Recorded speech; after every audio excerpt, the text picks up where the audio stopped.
Dando continuidade às algas do reino protista, nós vamos falar aqui de um próximo filo, que é o filo das rodófitas, também chamadas de algas vermelhas. Isso por conta desse pigmento aqui, ó, chamado ficoeritrina, que dá essa coloração a essas algas, certo? Elas, por apresentarem calcário na sua parede celular, elas acabam formando os recifes de corais, né? Elas aderem-se aos corais e acabam formando esses recifes.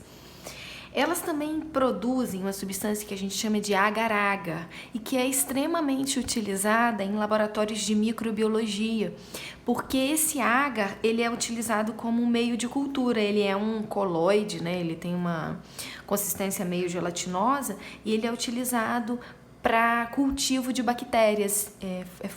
Nós usamos como meio de cultura, certo? De bactérias.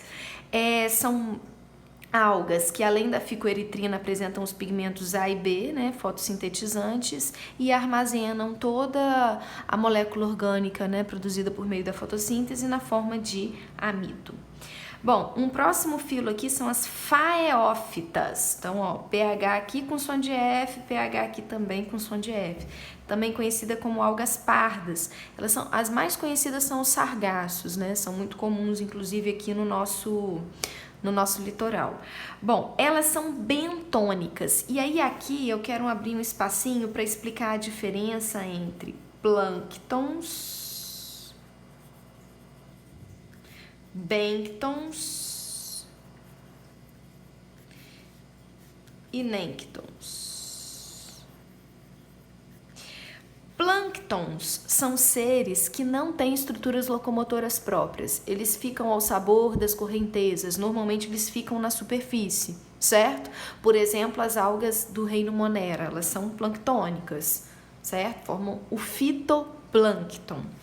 Os bênctons são o contrário, eles são seres que ficam no assoalho marinho, eles ficam lá no fundo do mar, né? É o que acontece, por exemplo, com as estrelas do mar, que são seres equinodermos. E os nênctons, eles têm estruturas locomotoras próprias, né? Eles conseguem vencer a correnteza e se locomover, desbravar o ambiente. Os peixes, por exemplo, são nênctons, né? Então, essas algas aqui, Karime, elas ficam no fundo do mar? Sim. Na verdade, a radícula delas fica no fundo do mar, aderida no fundo do mar, e aí, à medida que ela vai chegando na superfície, ela cresce, né? Portanto, elas podem chegar até 60 metros, né?